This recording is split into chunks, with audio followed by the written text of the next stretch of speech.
So if you think I look a bit harassed, there is a reason for that. It's because this is the week. Just remember, not in the way. Just remember, you volunteered this. Ow! Free haircut. I did not say it was free. Well, no, but I think I got what I paid for. Look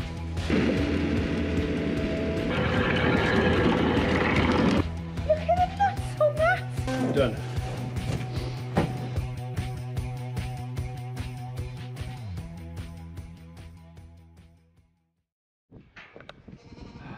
So welcome to March 15th for TB Part 1 day.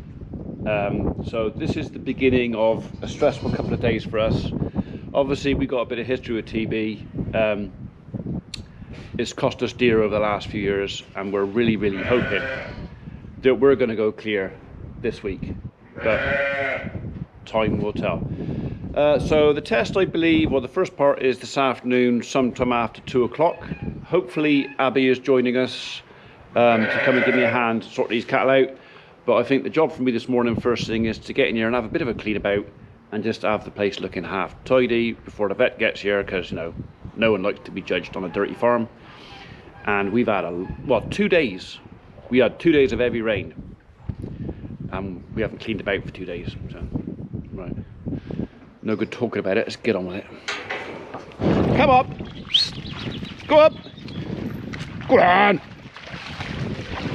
That's it, keep going. Go up!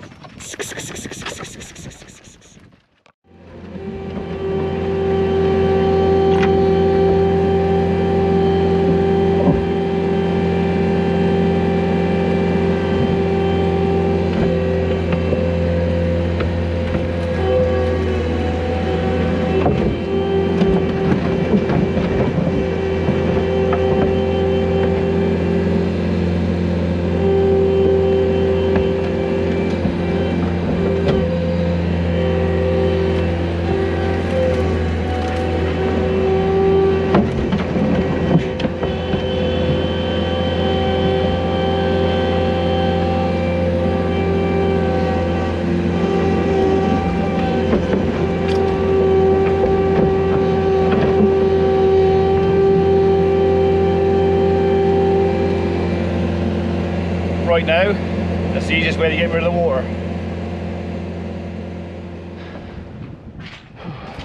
Right, that's got the worst of it out anyway.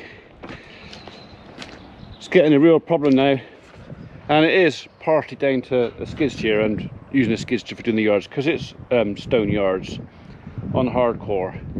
Wherever you have to turn on a skid steer, you do tend to churn up a little bit. So, and the downside with that is, what was a level floor becomes a bit potholy, which means you never get it all. We have, or had, plans to concrete these yards, and it is something I dearly like to do.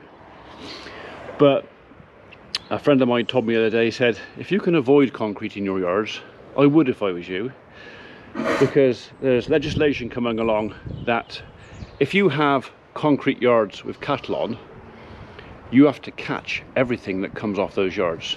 So I would not be allowed to let anything to run into the field. We would have to build pits or tanks or complete muck handling systems here, which for a little herd of sort of 20 breeding cows, it would never pay for itself.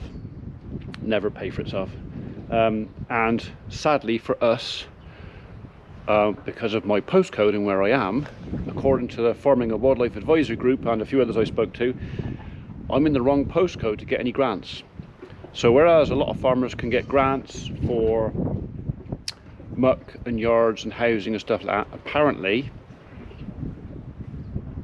I don't qualify. I've looked into it, a couple of people have looked at it for me, and in fact a nice lady from Fwag, who comes and has a few bits and bobs with us wood chipping out for her trees, well, she was here last time, she got on her phone and just looked up, she goes, no, you're kind of, it's not even worth going into stewardship because you're in the wrong postcode. So the membership that we floated for doing our concrete yards and the money that's raising, it's still going into the farm, but we're kind of looking at maybe changing direction a little bit. We'll re-stone the yards, so we'll redo the yards and we'll try and do them better, but we're going to put money into the extension on the barn instead, which means we'll have more roofed area. Now the way I look at that is if we can keep a feeding area, I like to feed the cattle outside if I can, but if I can have an area, just one area outside that is easy to clean, so as in come in with a skid steer and either just push straight through or pull straight out, no turning, and that might be a case of just to rearranging these gates so that I don't have to, I can just go all the way around, no turning around. If I'm not chewing the yards up with a skid steer, then I can make them last longer. So that's kind of the thought at the moment is we'll carry on, we'll still spend all the money that the channel raises on the farm, but the concrete, I'm happy to be corrected if someone else can find a grant somewhere that we can get in this postcode, but so far FWAG can't find it, or not enough to make it worth our while, then apparently I can get grants to plant trees. Well, we've already done that. That's about all I can get at the moment, is grants to plant trees. The daft thing is the other farm, where we don't keep the cattle in the winter, I can get grants for anything over there. Pretty much anything I can get a grant for. Thing is, I don't live there, and I would rather keep my cattle in the winter months at my home, because if we get snowed in or bad weather or illness or sickness or for whatever reason, it just makes more sense for me to have my livestock at home where I can look after them. Right, here's the window cleaner. I better go and find 20 quid. You're nosy, innit?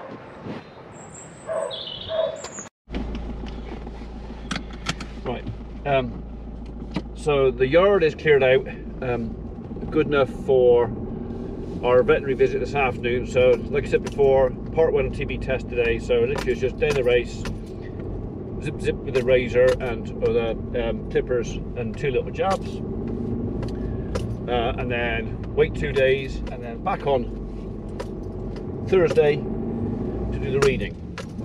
So Thursday afternoon or Friday I will either be very happy and relieved or not. Anyway, I was just having a chat with our window cleaner, like you do, and I said something to him that I've been thinking about a little while now, and I'll put this to you guys, and don't worry, if you're watching this, you're perfectly sane, so you haven't got to go pinching yourself or, you know, wondering, no, what's he talking about.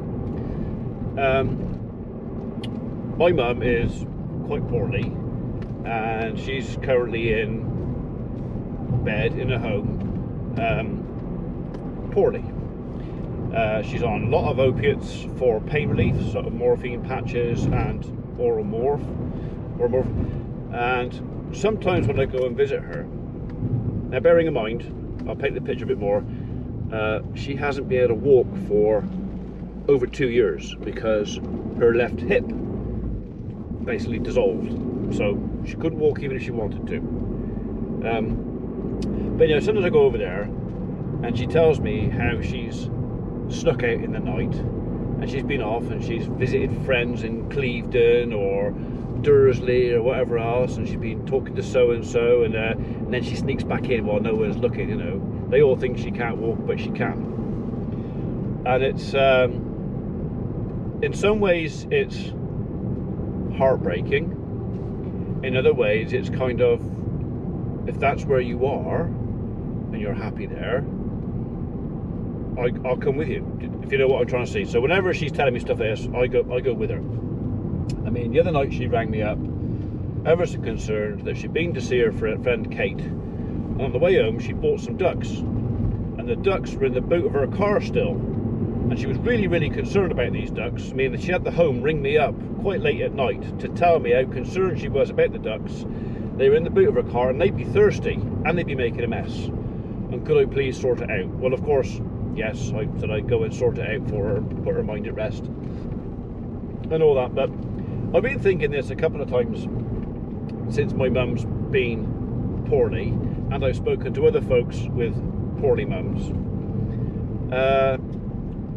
wherever she goes and wherever my friends' parents or whoever else go, they're absolutely convinced that that's where they've been, or they're absolutely convinced that that's where they are.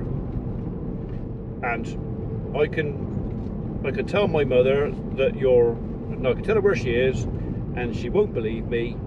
And even though I say, "Will I ever lie to you, Mum?" and she said, "No, you wouldn't." I said, "But you don't believe me?" And she goes, "No." So here's the question. Here's the question that I ask myself fairly regularly, and I'm being a little bit flippant with this because I have to do it lighthearted, because if you didn't, you'd be just very sad. So here's the question. Am I here right now talking to you? Am I here? Am I driving the car? Is that my dog there? Is this reality? Because to me, I am convinced that I am following a Bradford's building supplies lorry in my van going through Charford with a dog. No one can tell me that I'm not. Because I can see it, I can smell it, I can hear it, I know exactly where I am. But am I? So this is a question I've decided I'm going to ask myself a couple of times a week, quite possibly for the rest of my life, and that maybe the day will come when I'm not. So that might sound a bit profound or a complete waste of time, or what on earth is he gabbling on about? But I think a lot of us go to these places when we get older. You know, when we walk through the kitchen and we hear this little tinkle tinkle noise on the floor, and that's our marbles starting to fall out.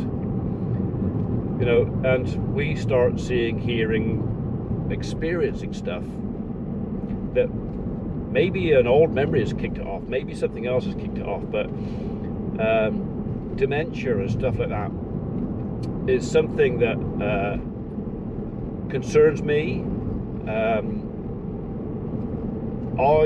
As far as I'm concerned, I'm fit and healthy, and all my screws are tight, and all my marbles are in place. Well, most of them anyway. But is the day going to come when the rubbish I talk really is rubbish? You know, at the moment I just talk some rubbish. But will the day come when my daughters are telling me that I'm somewhere and I'm not? I expect you understand what I'm trying to say. But it is one of those things where, like I said, it is, for me to visit my mum and see her in that state, the fact that she smiles when she's telling me where she's been and what she's done, usually, I have to be happy for her because she enjoyed where she was and what she did or whatever it is. So, but for me, it's just terribly sad. Terribly sad. But there you go. There you go. So that's my profound thing for the day. You know, that took me 6.5 minutes to get that out. So whether it'll ever make the edit, yeah, because I've done stuff like this before when I've talked about my mum, and I've watched it back and I go, nah, it's too personal, or it's too painful, or for whatever thing. But this one might, simply because I think it's something we all have to think about, that one day we're not going to be all there, or at least a decent percentage of us are not going to be all there, because we're going to be somewhere else, up here anyway. Right, anyway, draw a line under that. We are off over to Stockhill's farm, the other farm. I have got the tree guys doing a job for me today, where we had our big bales stacked over at the farm, and if you go back to the old videos you'll see where they were. I might even put a link up here so you can see when I was moving bales about, either put them in or taking them out when I delivered them to the funky farmer. Right behind those bales is a horse chestnut tree, which has some storm damage. One side of the tree got ripped out about 10 years ago and is now home in the summertime to a family of woodpeckers. which we want to encourage. But the other side of the tree is showing signs of stress and decay, and I want to park my bales under there again this year. And the law of sod says that if I leave that tree alone and stack 100 bales underneath it, the law of sod says that it's going to snap out and damage a load of my bales and be a right mess to clear up. So I said to the guys, all right, it's Monday, we hadn't booked anything in for today, the weather's good. I sent the two guys over. I want the top taken out of the chestnut tree. They can do it off the cherry picker platform, no problem. We've got a local guy in the village who wants all the firewood, but it's chestnut firewood, so he's welcome to it. We'll chip up all the rubbish, which I'll probably then spread out over where we're going to stack the bales this year. It's just one of those jobs out of the farm.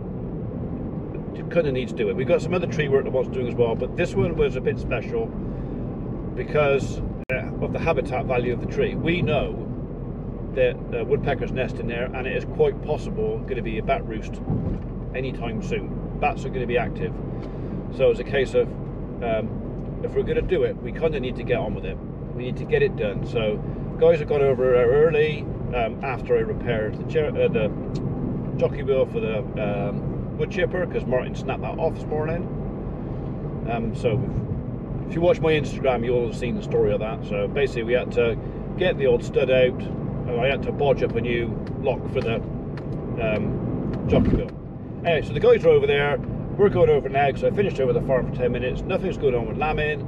We're going to go over to the farm and have a look, see how they're getting on, or see if Martin's broke anything else yet, because it is only Monday.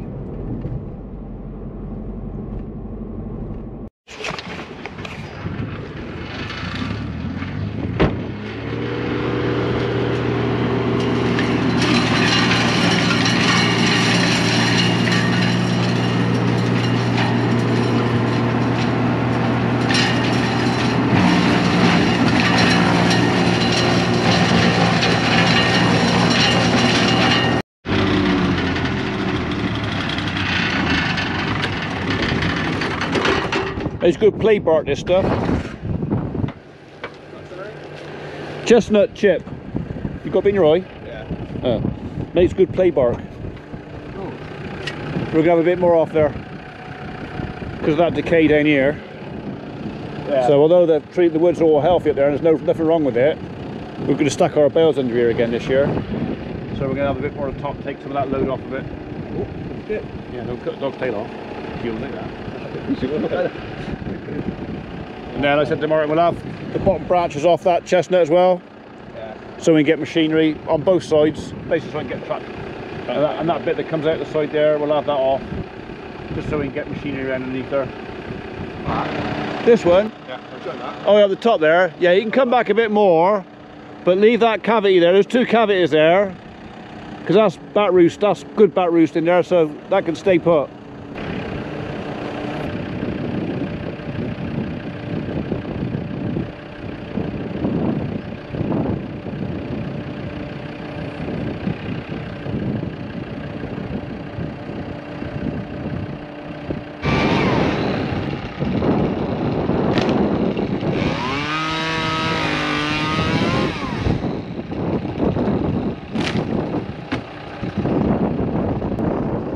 This is where you decided you should have come back another 6 foot. Yeah.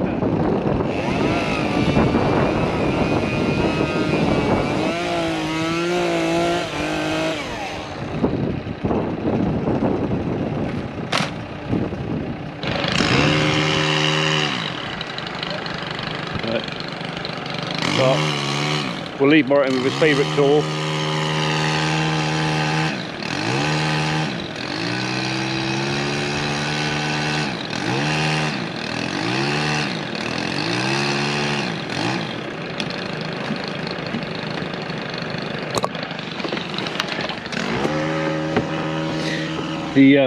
The long-handled chainsaw has a pet name which most tree people know, but I can't use it because it might offend somebody.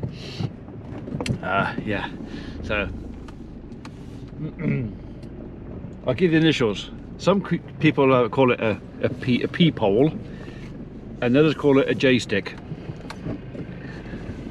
That's all I'll say.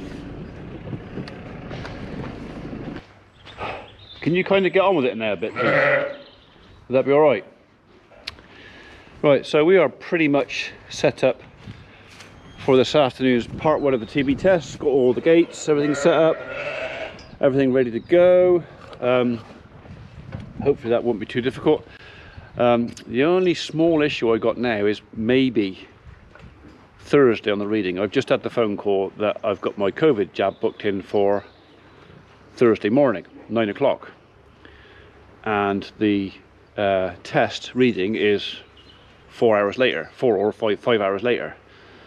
I know 1 or 2 people have had reactions where they felt quite poorly for 24 hours after having the jab. So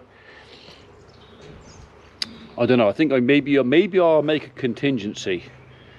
Maybe I'll have the tree guys working here Thursday. So if anything happens and I'm incapacitated for any reason, at least the vet and Abby will have some help. That's the plan. I keep saying that's the plan. Rarely the plan actually comes together, but hopefully I'm going to have the jab and I'll have no adverse effects or no reactions at all, because it's not like me to have a reaction to anything, but there's always a first time. And working to the rule of the law of sod, the reaction will be on the day we're doing a TB rest test reading. So just because. Anyway, at least I got the first jab, I suppose. Oh, biscuit! What's that?